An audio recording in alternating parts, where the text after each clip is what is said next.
அழகிய கிராமத்தில் அழகான பெண் குழந்தை ஒன்று பிறக்கிறது. இவள் பெயர்தான் சீதா.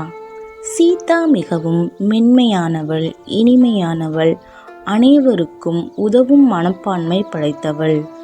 ஆனால் சீதாவிற்கு ஒரு குறை உண்டு. ஏனோ முடி வளரவில்லை. அவளை ஒற்றை முடிக்காரி என்று ஏளனம் செய்வார்கள். சிறு வயதிலேயே தாயை இழந்த சீதா தனது சித்தியுடன் வாழ்கிறாள். சித்திக்கு ஒரு மகள் உண்டு. அவள் பெயர் வேணி. சித்தியும் வேணியும் மிகவும் கொடுமைக்காரிகள். சீதாவை படாத பாடு செய்வார்கள். சீதாவின் நிம்மதி முழுக்க அவள் நீரெடுக்க செல்லும் பொழுது நடனமாடுவது.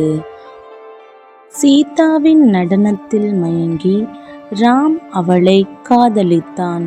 சீதாவிற்கும் ராமை பிடித்திருந்தது. ராம் சீதாவை விரும்புவது வேணிக்கு பிடிக்கவில்லை. ஏனென்றால் வேணிக்கும் ராம் மேல் ஒரு பிரியம் இருந்தது. ஒரு நாள் சீதா நீரெடுக்க செல்லும் பொழுது வேணி அவளை கிணற்றினுள் தள்ளிவிடுகிறாள். சீதா கிணற்றின் அடி ஆழத்திற்கு செல்கிறாள். பேச்சு மூச்சற்று மயக்க நிலையில் இருக்கிறாள். மயக்க நிலையிலிருந்து எழும் சீதா கண் முன்னே தேவதை ஒன்றை காண்கிறாள். தேவதை சீதாவிற்கு வரம் ஒன்றை தருகிறது.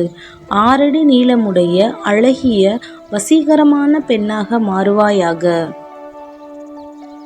அங்கு ராம் மற்றும் வேணி இருவருக்கும் திருமண ஏற்பாடுகள் நடைபெறுகின்றனர்.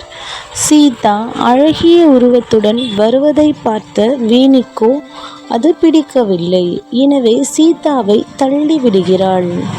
அப்பொழுது தேவதை தோன்றுகிறது. தேவதை சாபம் ஒன்றை தருகிறது. நீங்கள் இருவரும் சீதாவிற்கு பண்ணிய கொடுமைக்கு பதிலாக நீங்கள் அருவருப்பான உருவமாக மாறக்கிடவீர். பின்பு ஊர் மக்கள் முன்னிலையில் சீதாவிற்கும் ராமிற்கும் திருமண ஏற்பாடுகள் நடைபெறுகிறது. சீதாவிற்கும் ராமிற்கும் திருமணம் நடந்து முடிகிறது. சீதாவும் ராமும் சந்தோஷமாக இருக்கின்றனர்.